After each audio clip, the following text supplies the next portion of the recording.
Hello and welcome to the Classic Gamers Guild podcast. I am Rick. And I am Paul.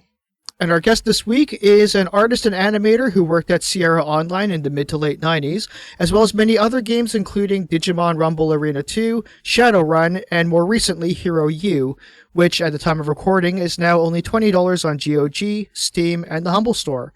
Thank you very much for joining us, Al, and welcome to the show. It's good to be here, boys. Oh, excuse me. I went a little omnipotent again on you. All right, I'll kick off a first question for you, mate. I was curious about many things, but to start with, Road to Redemption, obviously that's kind of the latest, greatest project that you've worked on. I enjoy it immensely, recommend it to absolutely everyone. And I was just wondering, really kind of just a blanket question of what were some of the best parts of working on it for you, and what sort of challenges did it bring, etc.?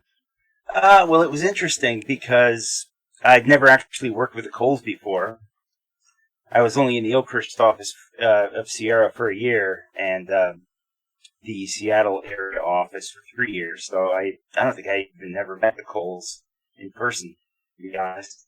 But it's definitely been a privilege to work with them in terms of picking their brains about game design and RPGs in general, which admittedly are not my forte. It's not that I don't enjoy playing them, it's that I don't have the time to invest quite often. So how did you get onto Hero U then? Well, I was working with Chris Willis, who's another former Sierra artist, and we were doing our own indie project called Zombie Heat, which lasted, 2 seconds in the Apple Store once we got it done. But he was picking up a little extra, he was working a little extra on Hero U. And he'd been talking to me about the possibility of animating on it, and he'd been saying that he'd mentioned me to the Coles and that they would eventually get a hold of me. And at one point, he pointed me to a video they'd posted on YouTube.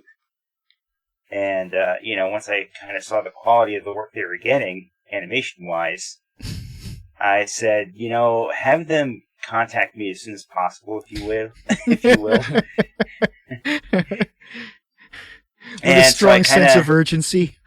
Well, yeah, I kind of suggested, hey, I basically told them, I know you're on a budget, and I realized you kind of lowballed some of the stuff you've been getting back, but even still, there's a lot of, you're going to get a lot of comments about this if you don't, fix certain things. And so I kind of, it was okay by them, I guess, but I almost kind of felt like I got on the project prematurely, as in sooner than they expected me to be on there. But that's okay. I was able to take control of, several things that, several critical things that might not have gone right. Not to suggest that the people who are working on it were unprofessional in any way, but it's, there's always, you lose a lot of quality control outsourcing things, essentially. So you became the lead animator on Hero U. Yeah, lead/soul. Soul, okay. Pretty much. Soul is lead. You're leading. Yeah. What was it like? What was the experience like working on Hero U with the Coles? It was quite interesting.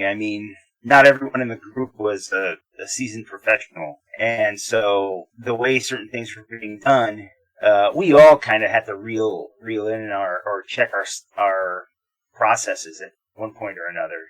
Because, for example, I wasn't that experienced with Unity, and so there are a bunch of things going on under the hood that I had no idea about, and, until it came up with something else. And fortunately, there weren't any major stumbling blocks on my end, but there are definitely some things I had to go, oh wait, I have to change my thinking about this and do it another way. So it was educational, and you hope to learn something from every project you work on, ideally. So how did you? So going back to, I guess pretty close to the beginning, I suppose. How did you get into Sierra? What was the first game you worked on there? So I was going to art school in New Jersey. That would be the School of Art, which is still around and a lot more improved since I was going there. And a couple years before I was due to graduate, they had hired several people out of the school. Sierra had, because multimedia was taking off. Multimedia being, the old terminology for pretty much everything you see today. Games on CD-ROM, enhanced graphics, although at the time, obviously, they weren't as enhanced by today's standards. And so they'd hired people like Karen Nestor and Mark Hudgens and several others. And a couple of years later, they were looking to hire more, and so our fellow cookies, as we called ourselves, contacted the school again and said, "Hey, send us some recommendations for students, because we're, they were really actually pumping up their CD-ROM games at the time. This was 1994. That's right, yeah. Correctly. Around that era, like the mid-90s. Yeah. It was 1994. I'd been freelancing around New York for, a better part of a year. Worked on a Slick Rick music video. And so with that video and with my samples from school, I managed to snag an interview at Sierra, flew out there, and started working there literally 3 weeks later. Oh, wow. What was the first what was the first one you worked on? Well, it's funny. I got hired when I interviewed. I came in, I'm dressed in a suit, and, later on they kind of razzed me about wearing a suit to the interview. What else are you supposed to do? But they took me in, they showed me what I'd be working on, which was a Leisure Suit Larry platform game. Platform? And it was, platform game. Steve Nichols was one of the programmers. He's kind of a wonderkind, or however you say it, very, very smart, intelligent kid. I think he was only 19 at the time.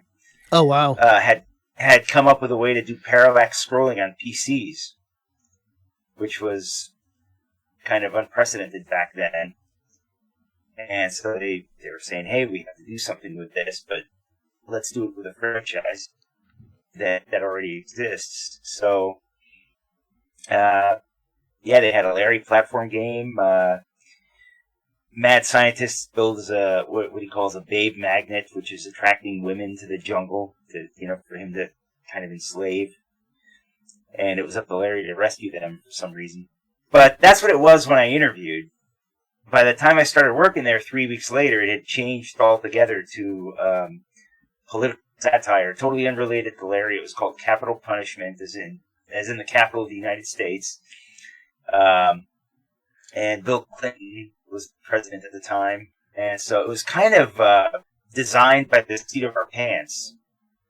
The whitewater scandal with Clintons was going on, and that translated into, hey, let's do a whitewater level where they're rafting down a river and they have to avoid obstacles as right-wing pundits are tossing them at them. So it's kind of like, and then we came up with various other things, a congressional shooting gallery, as time went along, but it was pretty much an interactive political cartoon. But we weren't able to finish it on time or on budget. And, after a few months, they probably wisely canceled it. And it was too timely. So, by the time it was released, a lot of that stuff could have conceivably faded away already. I'm still kind of stuck thinking about the parallel or the kind of connection that was made from going from a Larry game to something like in the Bill Clinton area, and just started thinking like, wow, Bill Clinton was like our Leisure Suit Larry as a president. It'd be interesting to see like a Larry game with Clinton in it. You'd probably get along wisely with him. Love for Sale. We had an animatronic Clinton stand-up comedian. Oh my God, that's right. That's right. Oh, I hit my head a lot, but I do remember that.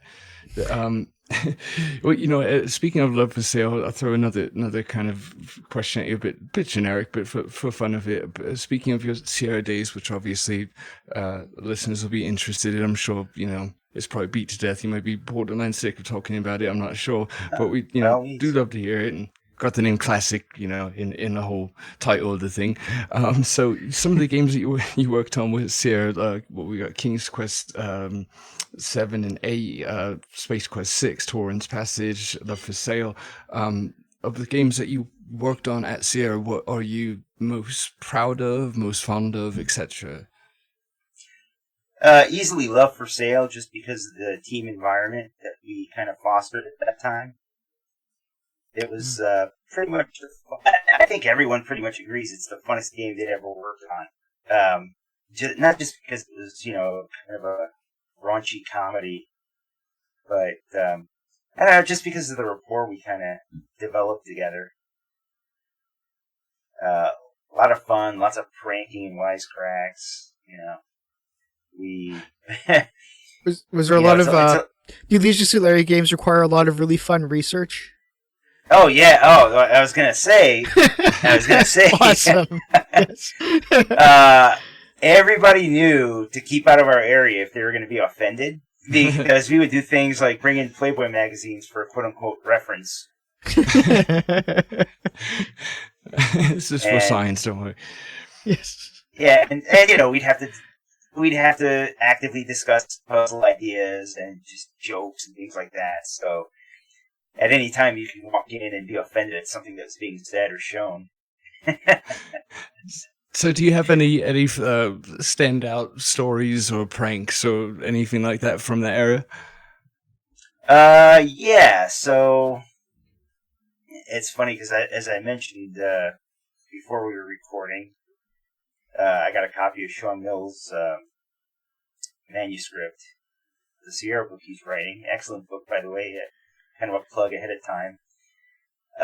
He mentioned the story I told him that kind of stands out in my mind, where one of the other animators had this cardboard, basically a big piece of cardboard that he would use to kept it kind of behind his desk, and we had these big almost but not quite Disney style animation tables. You guys can Google for an image search to get an idea what it looked like, but they're tall, they're kind of upright. And he had a piece of cardboard that he would slide between it and the cubicle wall to kind of make himself a sliding door, And so what we would do, he had some Playboy centerfolds on the inside, so that when you would slide it open, it would be behind the desk. You wouldn't see it. But, when it's closed, he'd be able to, turn around and look at it for, whatever reasons I don't want to contemplate. Probably just to see how many pixels. Sometimes, yeah, exactly. But, there were a few times when he was out to lunch that someone or another would flip that piece of cardboard over and put it back behind his desk. So he would close it, and the centerfold would suddenly be on the outside. And then, Mark Siebert or Al or somebody would be like, "Oh, Bill," and he'd turn around, "What? Oh, crap." There was another time, I was getting married at the time to my first wife, and they decided to take me out to one of Seattle's many strip clubs, at the time anyway. Mm-hmm. And, we had our fun there, but a couple of the guys were flirting with a couple of strippers, and these were guys who were attached at the time, and joking around, they just started kind of flirting with him and inviting him out to lunch and all that good stuff, and they said, "Yeah, okay, blah blah blah," and they gave him their business cards, figuring they're just going to forget all about us. Well, no, the next day or within a couple of days, they showed up at lunchtime. "So, are you gonna take us out and feed us?" These two very obvious strippers coming into a Leisure Suit Larry development area. Did you work that into a puzzle in the game? No. but we were all pretty taken aback, and of course, the two guys were obviously obligated to go through with it. Yeah. Whatever. So I don't know whatever ended up becoming of that.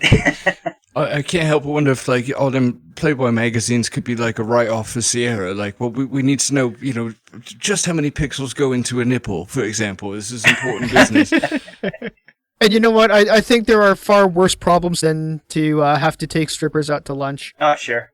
Well, the ironic thing about all this is that this was kind of like at the very beginning of where sexual harassment kind of became a a bigger deal. Mm-hmm. Well, it's always been a big deal, right? But a bigger deal than it was. There's more awareness of it. Yeah. Yeah. So you have, at least in my very brief amount of research, you have at least one sort of on-screen appearance in King's Quest VIII. Oh, is that my gravestone? That is your gravestone, yes. Yeah. In the article I read, there was a little bit of an explanation for that, but I think I'd rather hear it from you. Well, it was essentially that King's Quest VIII had a very convoluted and unpleasant development process, unfortunately. And a lot of people quit, at least, in part because they kind of dismantled the team a little bit at a certain point. And some of us got assigned to other projects, and they kind of rejiggered the game a little bit. And so, in that process, I shouldn't even say in that process, it was kind of all during the project. People were quitting essentially because they didn't want to work on it. And that's everyone's name, or a lot of people's names who ended up in the graveyard. They figured, okay, well, this is the King's Quest Cemetery of Doom, or whatever. These are all the people who left. I don't even know if they got everybody. So did you leave, or were you reassigned, or what happened with... I was reassigned at first, and worked on a couple of games. And then they started rebuilding the team again, and I was set to go back to that. But the economy was doing great. A lot of companies in the area were hiring, and Sierra's new management was instilling very little confidence in me that they'd last much longer. And so I kind of took an opportunity to go elsewhere. So you weren't part of the whole mass layoffs? No. Okay, well that's nice. Yeah. Do you have any other in-game appearances that you're aware of? I mean, I would insert myself into backgrounds in Love for Sale. Where would we find you in that one? Where would you find me? I believe there's a scene where Larry and several other people are sitting around with their backs turned to us, getting instructions for the contest that you're supposed to win during the game. And so those people are pretty much the entire team. So I'm in one of those. Oh, there's also a scene in a room that's underneath a glass-bottom swimming pool. And so when you go up above, you see, a variety of people swimming in the pool. Some of them are obviously skinny dipping. But if you go underneath it, you'll see a few members, including myself, skinny dipping. So I'm the guy with a full frontal rug. Oh, jeez. That's awesome. I like you went that angle instead of a self-promoting one. It's like I'd rather just do a full frontal rug with like a second belly button. Yeah. I've got kind of just a silly question for you. A would you rather? So I'm gonna throw it at you. All right. Since you worked on King's Quest and a little bit of Space Quest 6, from what I understand, I'm going to ask you: would you rather live as King Graham or Roger Wilco? Now, keep in mind that Graham is a king, so that's lovely.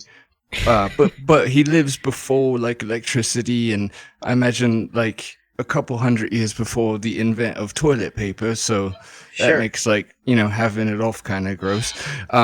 Whereas Roger is a plumber, which is but he gets to explore the galaxy. What's your pick? I would probably go with Roger, for the sole reason that, granted he gets into trouble and all that, but Daventry seems to be a very troubled kingdom.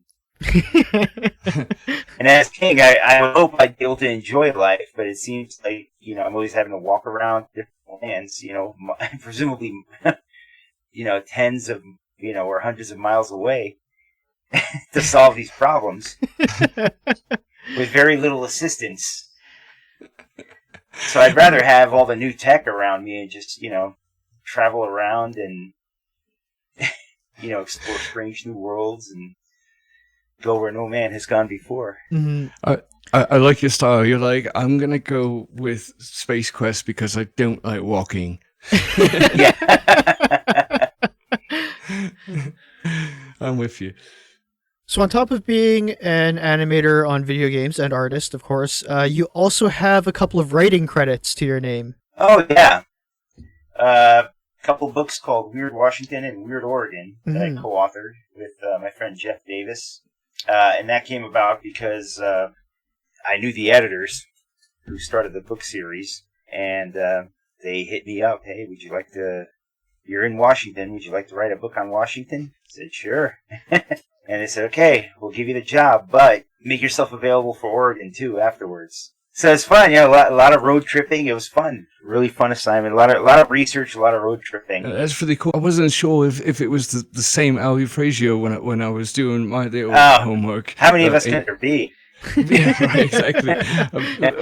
But I thought it was fascinating you did them, and that's the first thing that came to my mind was like how cool the research must have been to just go to all corners of them areas and find really strange parts. And I will say coming to America, those books are actually like really fun for me to look at. I never made it to Oregon or Seattle, not yet, so I didn't get to look at those particular, but I have at some point owned like Weird New Jersey and things like that. So I definitely want to pick them up, especially now that I know you did them. But yeah, so like you said, a lot of road tripping, just basically, how did you kind of go about that? Like word of mouth, finding weird little spots? Well, I mean, nothing we were writing about was, I should say nothing, but much of it wasn't original. It had been covered in other books and websites and just sources in general, and we were able to track them down a lot of times that way, and basically try to find a new angle to cover them from, which I think we were successful at for the most part. But once you embark on something like this, you get word on a lot more things that haven't been covered or that are newer than, too new to have been covered. And so that's how we came across the rest of it pretty much. It was interesting. My writing partner, after we'd written the two books, he decided he was going to try promoting himself for like PowerPoint presentations at different colleges about true crime, morbid topics, ghosts. He's like a paranormal investigator, although I think he approaches it more from the folkloric side rather than hard belief. So he figured, hey, I'll try to hire myself out for presentations on this stuff. And he decided to do the whole Lizzie Borden story. Are you guys familiar with that? Yeah, vaguely, but I know the general premise. Axe murderer. Yeah. Killed her parents. So the house is still standing in Massachusetts. It's a bed and breakfast and a tourist attraction for the murder. Yeah. Sounds cozy. Yeah. So he goes there and he was talking to the owners and explaining, who he is and what he's doing. And he says, apparently somebody recognized my name from Sierra at the Lizzie Borden house. One of the owner kids or somebody. I was like, what? I wasn't heavily promoted. I wasn't a designer or any kind of lead other than my name being in the credits. Yeah, not sure if that's impressive research or just kind of borderline creepy stalking. Yeah, I don't know. So any particular favorite games that you worked on after your time at Sierra? I worked on a melee brawler called Digimon Rumble Arena 2. I believe not past the shelf life, but pretty close to the end of the shelf life of Digimon, at least in the West. And that really stuck out in my mind because it was, we just took a lot of care. The company I was at the time was trying to really amp up its production of Japanese-style games. And so this was our first attempt at a game with Japanese properties, and we wanted to get it right. And our project manager at the time was a guy who he was kind of a semi-high-up guy at Nintendo, or had been. And he came over to help us with that, and he had very high standards and expectations. And, I'm kind of glad he kept us to them because we were able to put out a game that was, I don't want to say it's better than it should have been, but but it was certainly a lot better than the game that came before it. Right. In that series. which was done elsewhere, by the way. Right. I'll point that out. So even before you started working at Sierra, did you grow up on playing the Sierra games?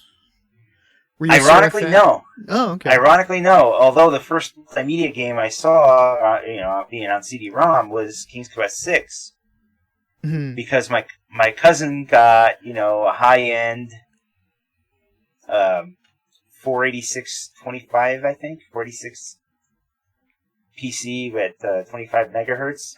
Mhm. Real workhorse back in the day. Oh yeah.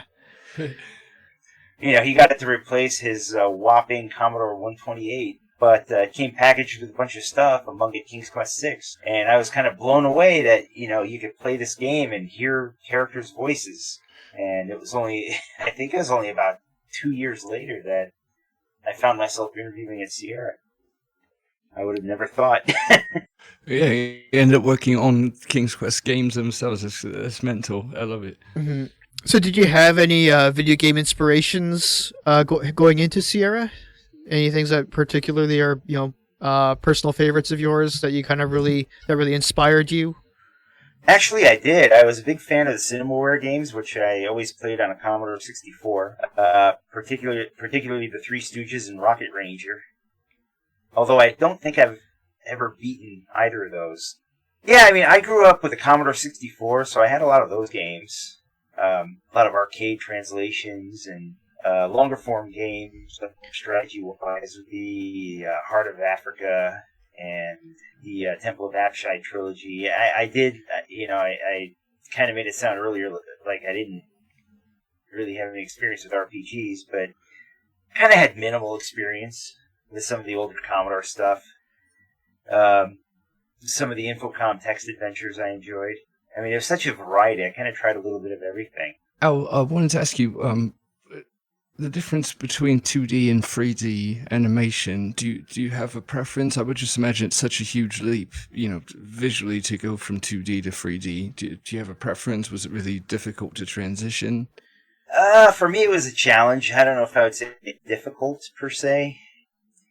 It took me a while to get it looking the way I felt comfortable with it. Yeah, I mean, I learned, obviously, and then 3D was all on-the-job training. Right. And now, kind of when you learn animation, the 2D just becomes a background to, hey, here's a bunch of principles that people use in animation. Try them out by hand before we move you into doing them in 3D. I mean, I tend to look at 3D as pretty much digital puppetry, and it kind of comes with its own challenges. It takes, I shouldn't say it takes more practice, but it takes definitely more technical practice to achieve. But there's a lot of crossover, obviously, and I believe I had more of a frustrating time transitioning to 3D than learning 2D to begin with. Can you tell us about what you're working on right now, your current project? Oh, right now, as you know, we finished up Hero U, Road to Redemption. I'm working on the follow-up game, Summer Days, which is, it's kind of an interim game between Road to Redemption and Wizard's Way, which is like the direct follow-up. It's going to be an interactive fiction-based story, or based game. We have an awesome musician we just hired on, by the way. Really, I heard he was a right knob. I wouldn't say that. My friend Roberta speaks very highly of him. All right. Well, if she does, then it's valid. All right. Yeah. But for the benefit of our audience, would you care to elaborate on this? Yeah, all right. For the benefit of the audience, I've been very lucky enough, blessed, honored, etc., to be hired on to do the composition, do the score for that for Summer Days. So we're actually working with Al, and I'm very, very excited, very honored, and still in a bit of shock.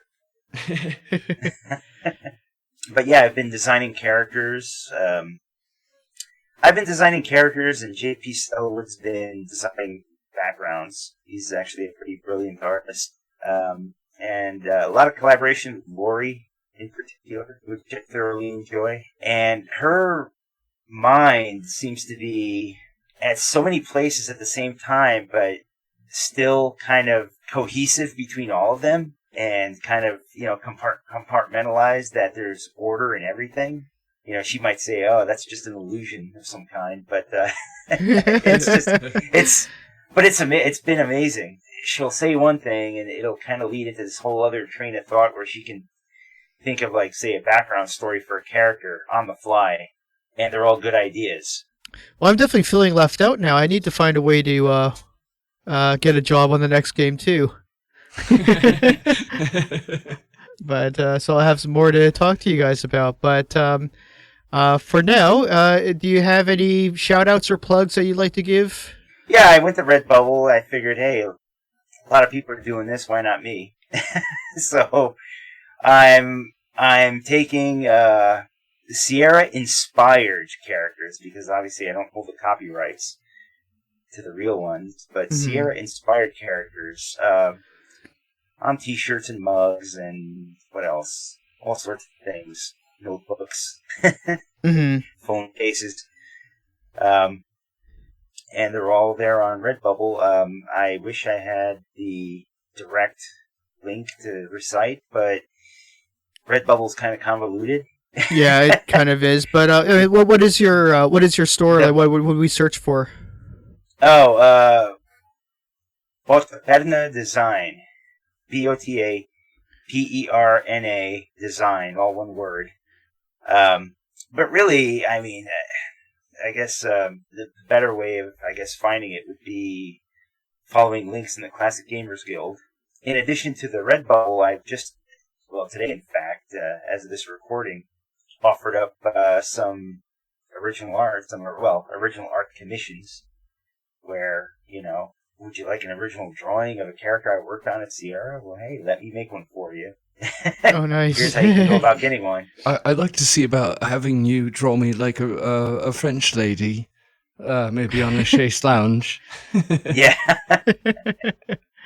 No, but for everyone, contact Al. Find him on Facebook. Find him on the guild. We'll put a link in the comments to this podcast to his store, so you can find it easily as well.